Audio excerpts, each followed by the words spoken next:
हम भरत वंश के लोग हैं, हम भारत में रहते हैं, हमारे देश का नाम भारत है और हम भारत में रहते हैं। ये तो बिल्कुल ठीक है कि हम भारत में रहते हैं, पर एक बात कहूं, अब हमारे अंदर भी भारत रहना चाहिए, तब होगा पूरा भारत। हम तो भारत में रह रहे हैं, लेकिन हमारे में भारत कब आएगा? और हमारे में भारत नहीं आ रहा है, इसीलिए तो हम लोग नुकसान में हैं। विचार करिए, ये हमारा शरीर भी तो भारत जैसा ही है।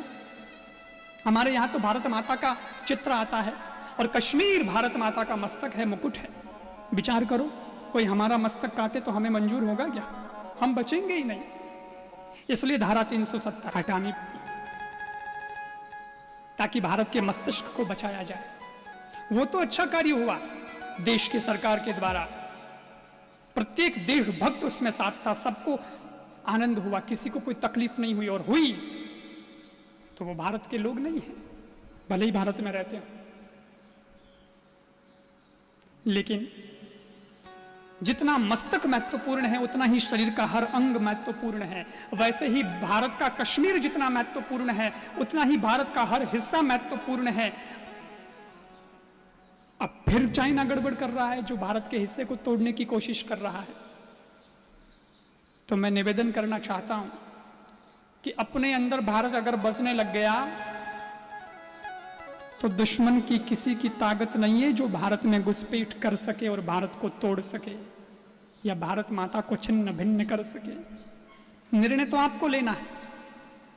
कभी कभी ऐसा होता है कि हम भुलावे में, नासमझीवश भी स्वयं ही भारत के होकर के भारत के खिलाफ काम करना शुरू कर देते हैं। पता है कैसे?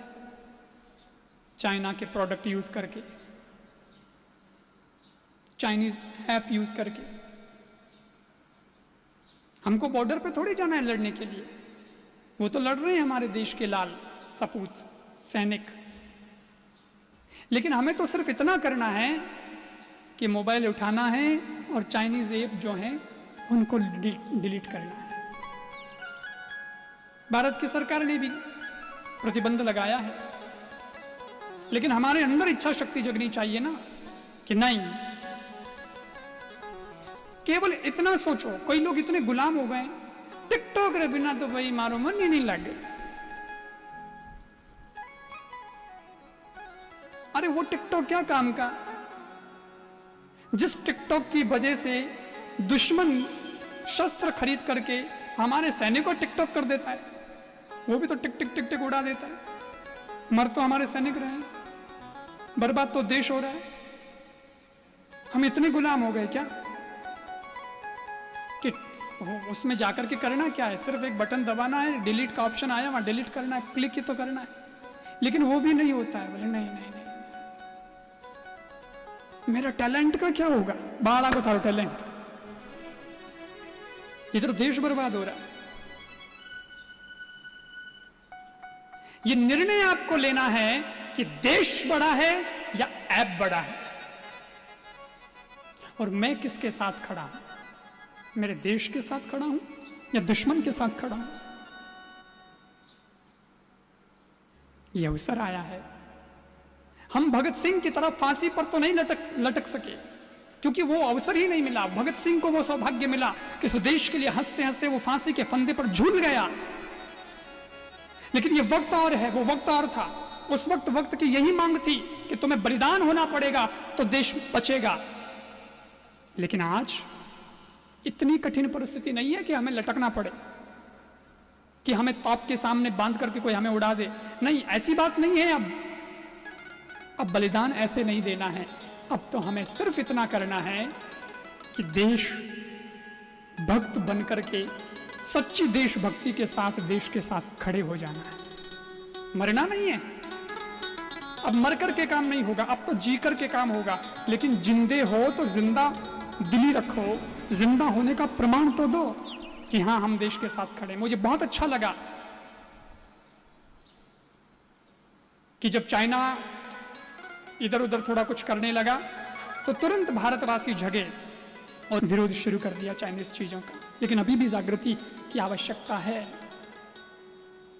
इसलिए मैं निवेदन करता हूं कि खड़े हो जाएं। अरे हम उसका साथ दे रहे हैं जिसने सारी दुनिया को हिला के रख दिया ये कोरोना ला करके।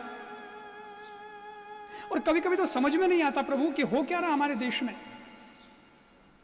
जो कोरोना लाया उसका साथ चल रहा है, और जो कोरोना खत्म करने के लिए जो दवाई बना रहा है उस बाबा का विरोध कर रहे हैं।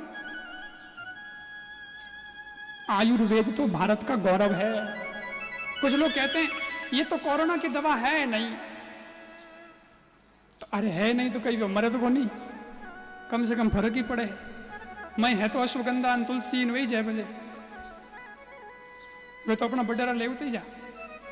और उसको अगर कोई प्रमोट कर रहा है, हमारे आयुर्वेद को प्रमोट कर रहा है, तो क्या। और मुझे आश्चर्य तो इस बात का, देखो मैं कोई वैज्ञानिक नहीं हूं जो ये करूं कि साहब ये दवा वो, लेकिन मैं तो ये कहना चाहता हूं कि आयुर्वेद में किसी बाबा ने रिसर्च करके एक समाधान दिया, एक कम से कम एक इम्यूनिटी बूस्टर तो लेके आया वो इम्यूनिटी बढ़ाने के लिए। तब तो हम हा हू करने लग गए।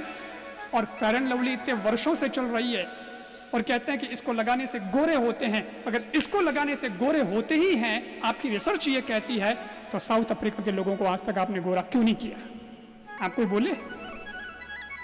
तब फेयर एंड लवली का किसी ने विरोध किया कि वो ने तो कौन करिया गौरव भजे। इसलिए ये सोचना पड़ेगा कि हमें कौन, किस रास्ते पर कौन, इसके पीछे कौन है।